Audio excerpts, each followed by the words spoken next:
During a violent night, a man believed to be a terrorist, Elias Carter, saves Grace Hayes, the wife of a critically wounded soldier. As chaos erupts across the city, Elias hides her from both enemies and danger, forming an uneasy bond. Grace struggles with fear, suspicion, and gratitude, while the threat of a ruthless arms dealer, Victor Kane, looms closer. As the stakes rise, Elias and Grace navigate ambushes, betrayal, and heartbreak, culminating in a desperate confrontation. Their courage, resilience, and trust are tested, leaving the outcome uncertain and the city forever changed by the events that unfolded. The rain fell in sheets, slashing across the cracked pavement like shards of glass. The city had gone silent after midnight, a silence not of peace, but of exhaustion. In the heart of it, Elias Carter ran. His boots pounded against the soaked asphalt, echoing through narrow alleys where flickering streetlights fought against the darkness. Behind him, distant sirens wailed, a reminder that the mission had gone terribly wrong. His radio had gone dead. His cover, nearly blown. The explosion he was meant to trigger never happened. Something inside him refused at the final second. Now, to everyone watching, he was just another fugitive terrorist, a ghost slipping through the city that wanted him dead. Elias ducked into a crumbling doorway, breathing hard. His jacket was torn, his hands bloodied from climbing fences and broken glass. He could still feel the sting of betrayal, the faces of the men he'd trained beside, now hunting him without knowing who he truly was. For months, he had played his part perfectly, infiltrating Victor Kane's network, pretending allegiance to a cause he despised. Every mission had been about information, not destruction. But tonight, Victor had pushed too far. The target, a hospital wing rumored to house a dying army officer, was never meant to be attacked. Elias had refused. He checked his pistol, half empty.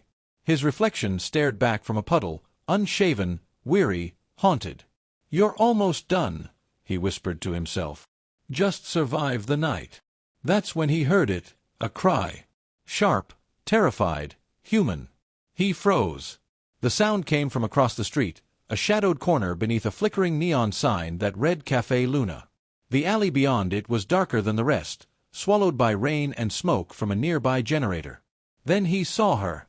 A woman, mid-30s, soaked to the bone, clutching a handbag against her chest as two men cornered her. They weren't soldiers, just street vultures, drawn by weakness and chaos. One grabbed her arm, yanking her into the wall. "Please," she tried to scream, but the rain drowned her voice. Elias's instincts kicked in before logic could stop him. He moved like a shadow, low, quick, precise. The first man didn't even see the blow coming. Elias's elbow connected with his throat, sending him sprawling. The second turned, pulling a knife, but Elias twisted his wrist, slammed him against the wall, and in one clean motion disarmed him. The man fell, groaning, before scrambling away into the darkness. For a second, only the rain spoke. The woman stood trembling, her eyes wide, drenched hair plastered to her face. Elias stepped back, chest heaving. "You're safe," he said softly. Who are you?" He hesitated. "Just someone passing by." Her eyes darted to his pistol, then to the faint burn marks on his jacket. He looked dangerous, and she knew it. But something in his voice made her pause. "I thank you," she whispered. Her voice cracked. "I didn't think anyone would stop." He nodded, scanning the street. The sirens had grown louder, closer. He needed to disappear. "Are you hurt?" "No.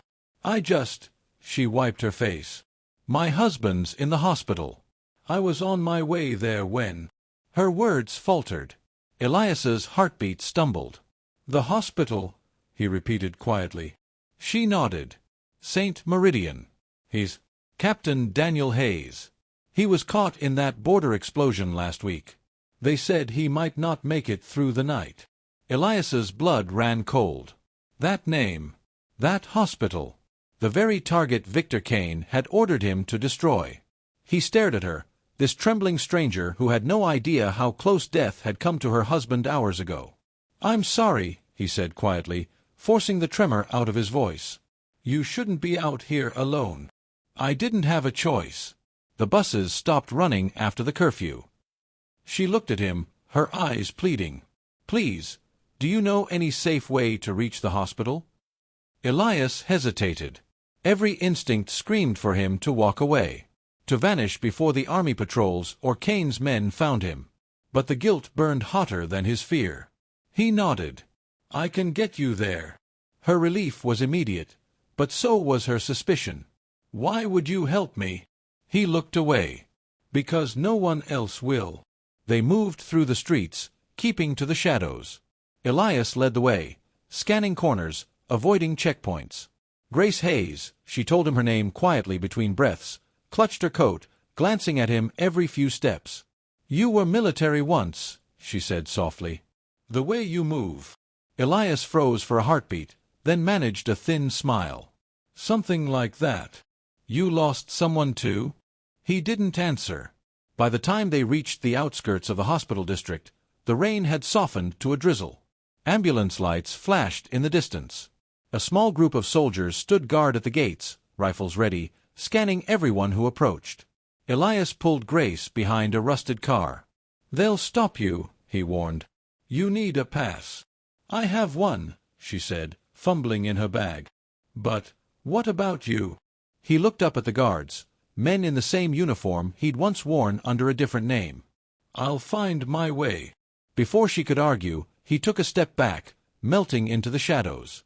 But as he turned, she grabbed his sleeve. "Wait," she said softly. "You never told me your name." He hesitated, eyes meeting hers, brown eyes, steady despite the chaos. "Elias," he said finally. "Thank you, Elias." She ran toward the hospital entrance, flashing her ID. The soldiers let her through. Elias watched until the doors swallowed her silhouette. Then he exhaled, stepping back into the alley. For a brief moment, he allowed himself to feel relief, guilt, confusion, a blur that didn't belong to the man he was supposed to be. His earpiece crackled. A voice, cold, familiar, slid into his ear. "Victor Kane." "Report, Elias," the voice hissed. "The hospital. Did you finish the job?" Elias stared at the building where Grace had just disappeared. The lights flickered behind rain-streaked glass, where her husband lay dying, a soldier he'd never meant to harm. He pressed the comm to his lips. "It's done," he lied. "Good," Victor replied. "You'll get your extraction coordinates soon. Don't linger." The line went dead. Elias lowered the earpiece, his jaw tightening. In the reflection of a broken window, he saw not a terrorist, but a man trapped between two worlds. And in that instant, the first crack appeared in the mask he had worn for far too long. The night swallowed him whole as he turned away, unaware that the woman he'd just saved would become the key to everything he thought he understood about loyalty, love, and the war he'd been fighting in silence. Inside the bright white halls of St. Meridian Hospital, Grace Hayes felt the world blur around her. The antiseptic air stung her throat as she hurried past rows of silent patients and exhausted nurses.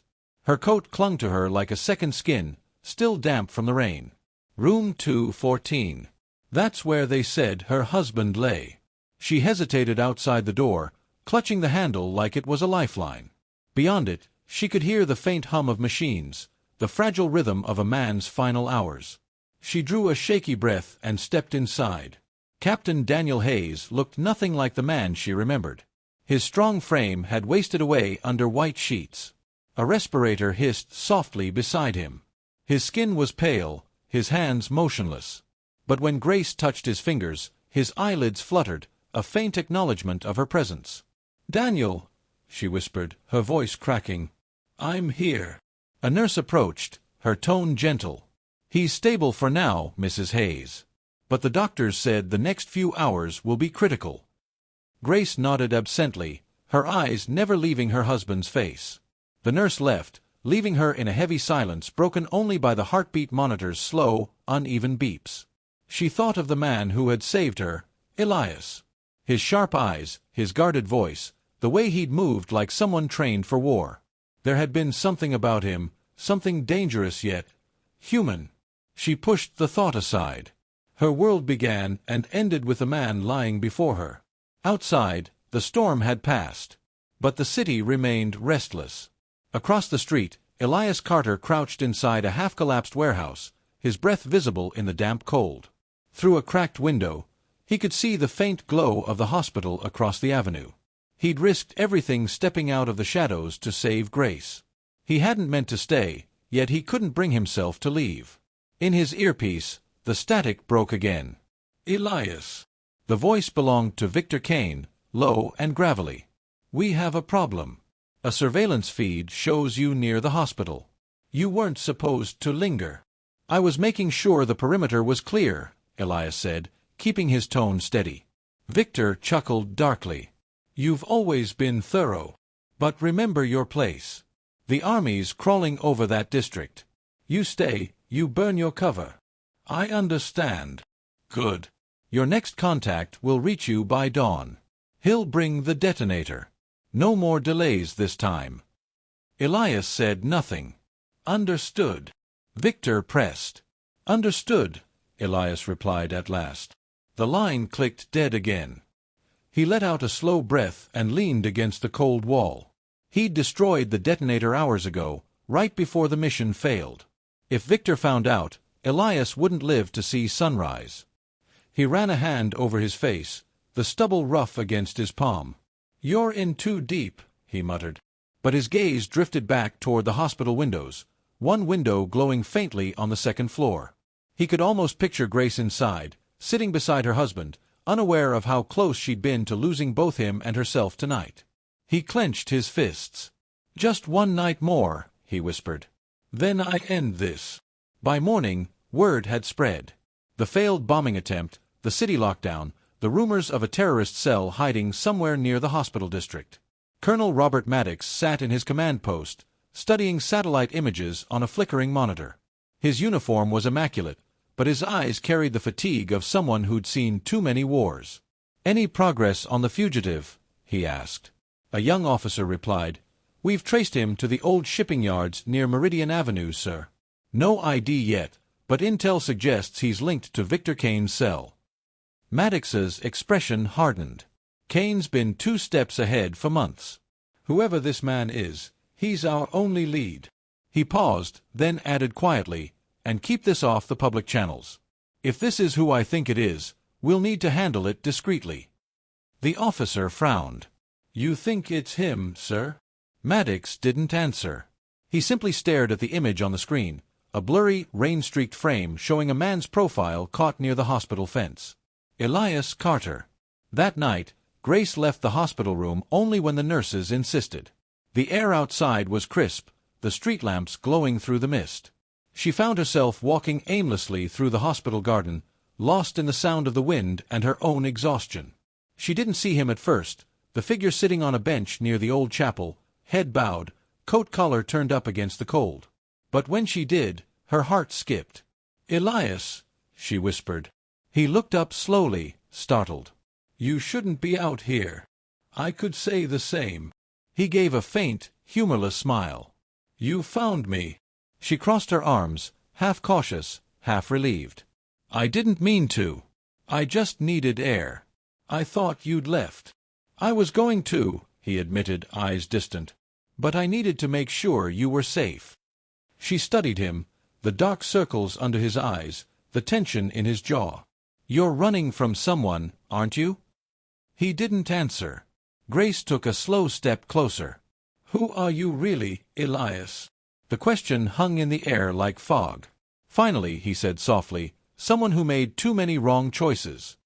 There was a flicker of pain in his voice, not guilt of a criminal, but of a soldier who'd lost too much. She sat beside him, their silence heavier than words.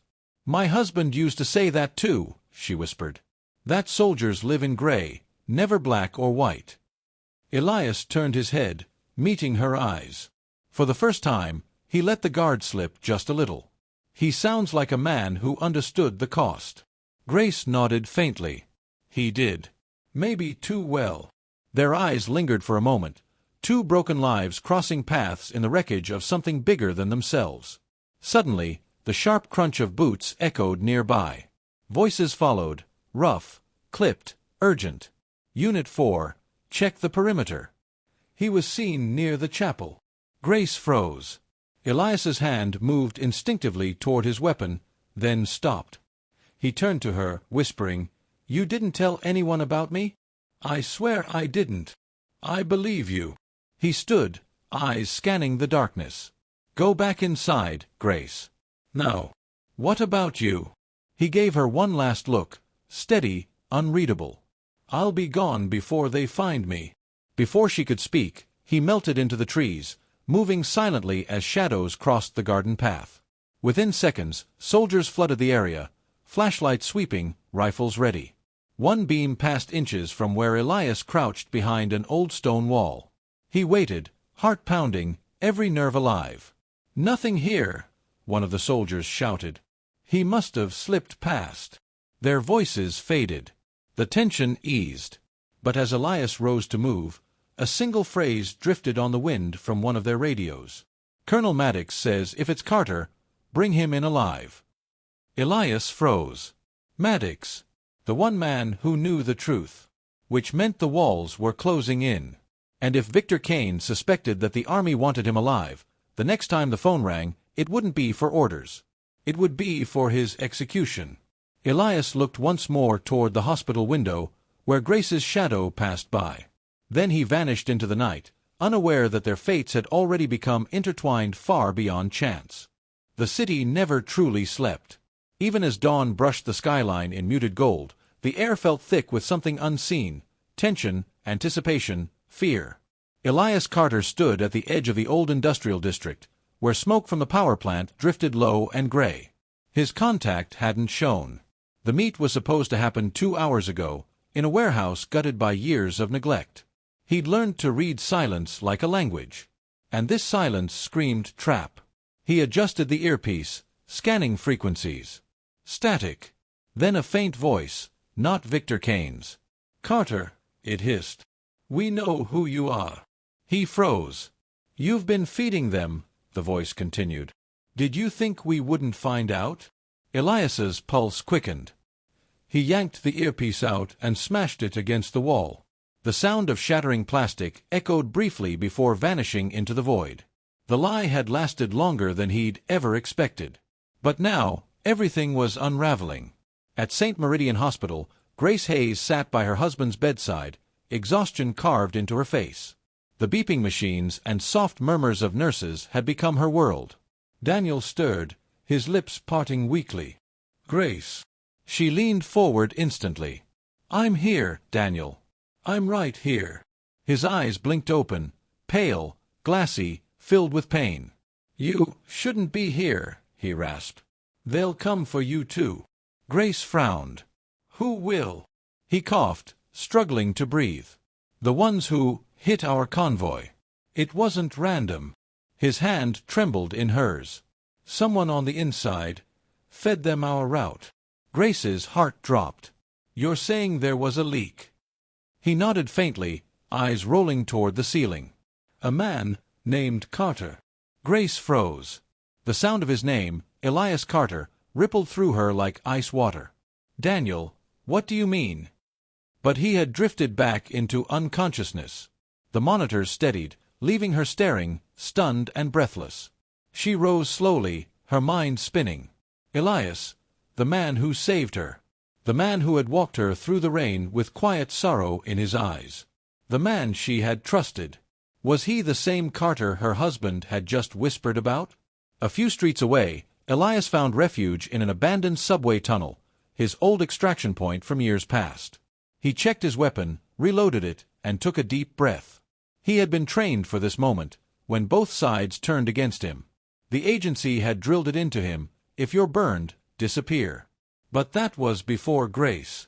Before Daniel Hayes. Before this mission had started to mean something more than orders. His comm device crackled suddenly, making him jolt. It wasn't Victor's encrypted frequency, it was another one. Familiar.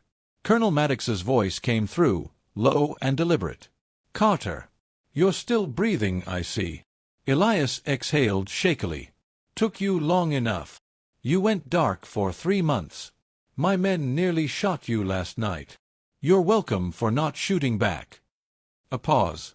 Then Maddox's voice softened. "Victor knows. He suspects. He'll move to erase me soon. Then we move first. You still have access to Kane's network." Elias's jaw tightened. Not for long. They're sending someone to clean up, me included. Understood, Maddox said. Stay alive until I make contact. We'll extract you. The line went dead, leaving only the hum of dripping pipes. Elias sat back, rubbing a hand over his face. The old scars along his knuckles caught the dim light. Stay alive. Easier said than done. He thought of Grace again, her quiet strength, her trembling gratitude. She didn't know she'd saved him as much as he'd saved her. But now, with Daniel's condition worsening, he couldn't risk her getting pulled into this storm. He pulled out a small burner phone and typed a message he knew he shouldn't send. Leave the city. Don't trust anyone. He hesitated before hitting send. Then he shut the phone off and pocketed it. Back at the hospital, Grace sat by the window, staring out into the gray morning. Her phone buzzed. Unknown number. She opened the message, and her blood ran cold. It couldn't be a coincidence. Not after what Daniel had said. Not after everything. Anger flared through the fear. She'd been grateful to him, trusted him, even defended him in her mind. And all this time, had he been the reason Daniel lay dying in that bed? She stood abruptly and left the room, ignoring the nurse who called after her. Her footsteps echoed through the sterile hallway as she made her way to the hospital entrance. If Elias Carter was out there, she needed to see him, to demand the truth. Elias didn't hear her approach until it was too late. He was crouched near the fence, checking the alley for movement, when her voice broke through the rain. Elias! He turned sharply. Grace stood 10 feet away, her expression pale, fierce, and trembling. What are you doing here? He hissed. I could ask you the same, she shot back. Why did you text me? Why are you following me? He swallowed hard. You're not safe. I'm not safe because of you. The words hit harder than any bullet. She stepped closer, her eyes glistening. My husband. Daniel, he said your name. He said Carter gave away their location. You were the leak. Elias's breath caught. Grace. Don't. Her voice broke. Was it all fake? The night you helped me? The way you looked at me? Were you just making sure your job was finished? Rain began to fall again, gentle but relentless. Elias looked at her, jaw tight, heart pounding. He could end this lie right now. Tell her the truth, the whole truth. That he wasn't the traitor, that he had saved Daniel's unit months before, that every scar on his body bore witness to battles fought in silence for the same flag her husband bled for. But if he spoke, she'd be in danger. Victor's men were already watching. I can't explain, he said finally. Not yet. Grace's eyes filled with tears, fury and heartbreak mingling together. Then don't ever come near me again. She turned and walked away, her footsteps splashing through the puddles. Elias watched her go, his chest hollow. For the first time in years, he felt the weight of true loneliness, not the kind that comes from isolation, but from being forgotten by the very people you've sworn to protect. He whispered to the rain, I never betrayed him, Grace. I never betrayed anyone. But the storm swallowed his words. Hours later, deep in the underbelly of the city, a black SUV pulled into an abandoned garage. Inside, Victor Kane stepped out, his gloved hands clasped behind his back. His lieutenant handed him a folder. Found him, sir. Near the hospital again. Victor smirked. Still chasing ghosts. He's finished. The lieutenant hesitated. Orders. Victor's smile faded into something colder. Clean him up. Tonight. He turned to the window, staring out into the rain-soaked city. Carter served his purpose. Now it's time to erase the evidence. And somewhere, in the distance, Elias felt the chill that comes before death, the instinct that had kept him alive through every mission. He knew what came next. And this time, there would be no running. The night pressed heavy over the safe house, a suffocating silence broken only by the distant hum of generators. Grace sat at the edge of the narrow bed, her fingers absently tracing the scars on the wooden floorboards. The faint glow of the oil lamp flickered against the cracked wall, and across from her, Elias paced like a caged animal. For 3 days, they had hidden here, two ghosts in a city that seemed to be collapsing on itself. Outside, the world called him a monster, the man behind the ambush that had left Captain Daniel Hayes dying in an army hospital. Inside, Grace had begun to question everything she thought she knew about him. "Elias," she said softly, "why did you help me that night?" He froze mid-step. For a heartbeat, she thought he wouldn't answer. Then his voice, low and rough, cut through the stillness. "Because you didn't scream when you saw me." Her brow furrowed. "What does that mean?" "Most people do," he muttered. "They see the face they've been told to hate. The wanted man, the traitor, the ghost on the news. You didn't. You just looked at me like I was human." Grace studied him, his hollow eyes, the exhaustion that clung to his shoulders. "You saved me," she whispered. "That's human enough." Elias turned away, hiding the flicker of pain in his expression. He couldn't tell her that saving her had been more than instinct. It had been purpose. The entire mission had unraveled when his handler, Victor Kane, broke protocol and launched a real attack instead of the staged one the army had planned. The result, soldiers dead, his cover blown, and Captain Hayes, the very man Elias was meant to protect, left dying in the chaos. Now Victor wanted him silenced. Elias's comms device buzzed on the table, breaking the tension. He reached for it, but before he could answer, the signal light blinked twice, an encrypted pattern only he and Colonel Maddox knew. His chest tightened. He hadn't heard from command since the explosion. He pressed the receiver to his ear. "Shadow 1, report," came Maddox's gruff voice, buried in static. Elias swallowed hard. Alive. Compromised. Victor's gone rogue. He's planning something big. "What's your location?" "South Sector. Safehouse B, 17. Grace Hayes is with me." There was a long pause. Then Maddox said, "Listen carefully. Victor has crossed the border with a stolen prototype. We believe he intends to sell it to foreign buyers within 48 hours. Your orders are clear. Stop him. By any means necessary." Elias clenched his jaw. "And the woman?" "Protect her," Maddox said after a moment. "She's not to know who you really are, not yet. Too many eyes on this. You move tonight." The line went dead. Grace stood slowly. "Who was that?" Elias pocketed the device. "No one," he lied. "Just someone from before." Her eyes searched his. "You're hiding something. You've been running, but not just from soldiers. Who are you, Elias?" He wanted to tell her. God, he wanted to. But the weight of secrecy pressed against his throat. "I'm no one that matters," he said finally.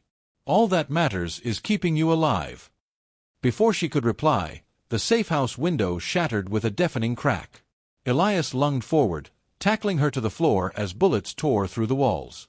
Splinters exploded into the air. He rolled to his feet, yanking the pistol from his waistband and firing into the darkness. A van screeched outside, Victor's men. "Stay down," Elias barked, vaulting toward the door. He fired again, dropping one silhouette in the alley. Another figure appeared behind the van, broad shoulders, slicked back hair, and the unmistakable grin of Victor Kane. "End of the road, Carter." Victor's voice echoed. "You should have stayed dead." Elias's pulse roared in his ears. He ducked behind the doorway, counting his rounds. Victor had found him faster than expected.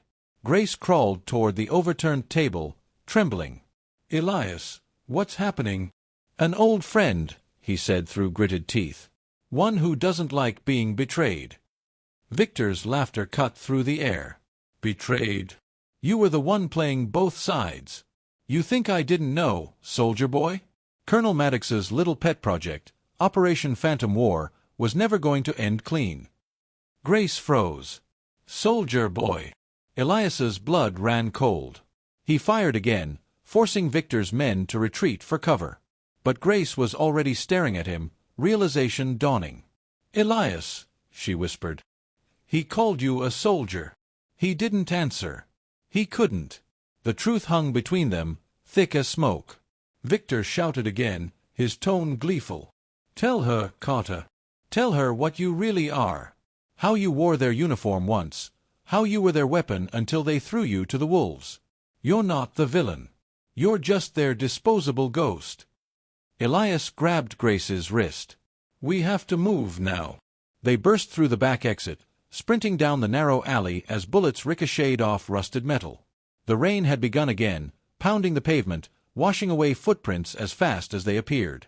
Elias led her through twisting streets, past shuttered markets and burned-out cars, until they collapsed behind an abandoned warehouse. Grace was shaking. "You're not who you said you were," she said, voice breaking. "Were you there, that night, when my husband was ambushed?" Elias looked away. "Yes." She staggered back, eyes wide. "Then you're the reason he's dying." "No," Elias said sharply. "I tried to stop it. It wasn't supposed to happen. The ambush was meant to look real, but Victor made it real. Your husband wasn't the target. He was the cover." Grace's chest heaved. "Why should I believe you?" "Because if I wanted you dead, you wouldn't be standing here," he said quietly. For a long moment, neither spoke.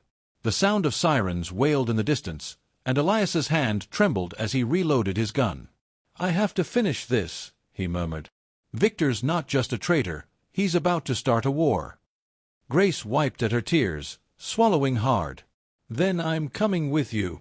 He stared at her, stunned. "Grace." "My husband believed in the uniform," she said, voice steady now. "If there's a chance to stop the man who took everything from him, I'm not hiding." Elias nodded slowly. "All right. But you do exactly what I say." As dawn began to break, they moved toward the industrial district where Victor's exchange was rumored to take place. Smoke rose in the distance, painting the sky in shades of ash and crimson. Elias knew this was the endgame. One way or another, everything would end tonight. What Grace didn't know was that the mission wasn't just about Victor's betrayal.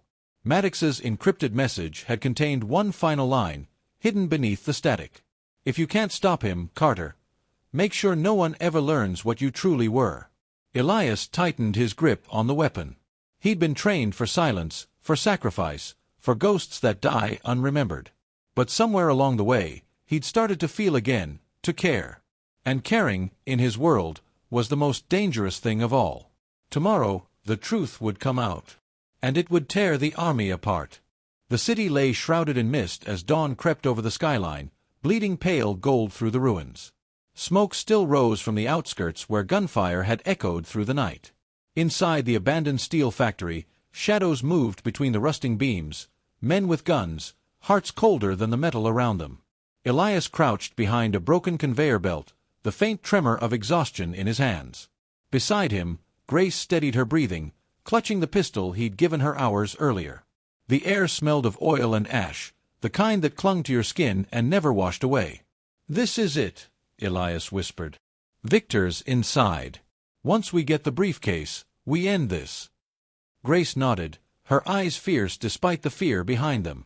"And then—" He looked at her, and for the first time, he didn't hide behind the mask. "Then you go home.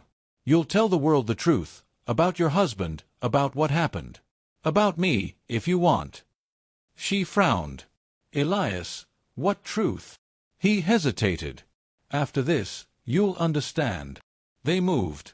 The echo of their footsteps melted into the hum of generators. In the center of the factory floor stood Victor Kane, surrounded by his men and the gleaming steel case that had cost too many lives. His suit was immaculate, his smirk sharper than ever. "Carter," Victor drawled when he spotted them. "You brought company. How noble of you." Elias stepped into the open, gun raised. "It ends now, Victor.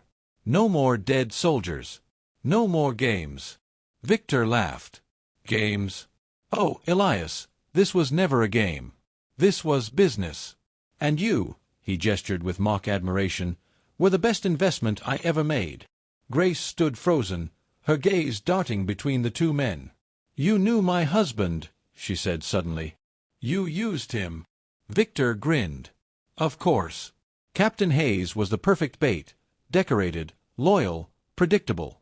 The kind of man who'd walk right into a trap thinking he was saving his country." Her voice trembled. "You're lying." "I don't lie," Victor said simply. "I hire others to do it for me. Like him." He pointed at Elias. The terrorist who wasn't supposed to grow a conscience. Elias fired. The bullet ripped through Victor's shoulder, spinning him backward. Chaos erupted. Gunfire blazed from every direction as Victor's men scattered. Elias dove behind a column, returning fire in precise bursts. Grace crouched low, heart hammering, the sound of war filling the air again. Too close, too real.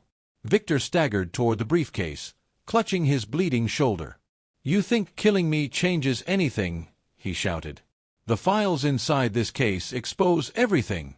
Maddox, the army, your entire mission, they used you, Carter." Elias's pulse quickened. "What did you say?" Victor grinned through the blood. "Did you really think you were one of the good guys? You were their sacrificial ghost. Operation Phantom War? It was never about stopping me, it was about burying you." For a split second, Elias froze. The words hit harder than any bullet. Maddox's final encrypted message flashed in his mind. If you can't stop him, make sure no one ever learns what you truly were. He'd been played. From the start. Grace saw the shift in his eyes. "Elias, what does he mean?" But there was no time to answer. Victor reached for the detonator on the table beside the briefcase.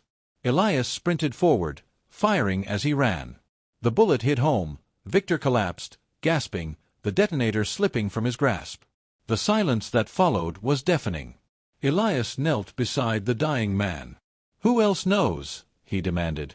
Victor chuckled weakly, blood pooling beneath him. "Everyone who matters. You were never a soldier, Elias. You were a shadow. And shadows don't get remembered." Elias's grip tightened on his gun. For a moment, he almost pulled the trigger again. Then he stopped. Maybe that's the point. He turned to Grace. "Go. Now." But she didn't move. "Not without you." He shook his head. "There's a bomb wired to the main generator. If this place goes, it'll take the briefcase, and Victor's buyers, with it. It's the only way to end this." Grace's voice broke. "You'll die." Elias gave a small, tired smile. "I already did, the day I put on this mask." She took a step closer, tears glinting in the dim light. "You were never a monster, Elias. Don't let them turn you into one." He reached into his pocket, pulling out a worn dog tag and pressing it into her hand. The name engraved was faint, almost erased by time. Lieutenant Elias Carter, Special Operations. Her breath caught. "Your army," he finished softly. "I was sent in deep cover. To infiltrate Victor's network. Your husband, he didn't know. None of them did. I was supposed to protect him." Grace's tears fell freely now. "You did," she whispered. "You saved what he loved." He gave her one last look, part apology, part gratitude, then turned toward the detonator. Outside, distant sirens wailed. Colonel Maddox's convoy was closing in. Grace stumbled out into the open air just as the explosion tore through the factory. A blinding flash consumed the sky, followed by a rolling wave of fire and smoke. She was thrown to the ground, her ears ringing, her heart shattering. When the soldiers arrived minutes later, she was still clutching the dog tag. Maddox stepped from the armored vehicle, his face grim. "Ma'am," he said quietly, "are you Grace Hayes?" She looked up at him, eyes hollow. "He was one of yours," she said, holding out the tag. "Elias Carter. He wasn't a terrorist." Maddox's gaze flickered, but his expression remained stone. "I'm sorry, ma'am. That information is classified." She stared at him, realizing then what Elias had meant. Some ghosts were meant to be forgotten. But she wouldn't let that happen. Weeks later, Grace stood at a quiet memorial outside the base. Rows of white stones lined the hill, glinting under the pale sunlight. Between two nameless markers, she placed the dog tag in the soil and whispered, "You kept your promise." A gust of wind swept through the valley, rustling the flags. Behind her, Colonel Maddox approached, his voice low. "The official record will say the factory explosion killed an unidentified hostile," he said. "But off the record," he paused. "He saved lives that day. The entire army knows." Grace turned to him. "Then remember him that way." Maddox nodded once, eyes distant. "We will." As she walked away, the morning sun broke through the clouds, touching the valley with gold. For a moment, it felt like Elias was still there, watching, guarding, at peace. And though the world would never know his name, the truth would live on in silence. The terrorist was never the enemy. He was the army's greatest secret.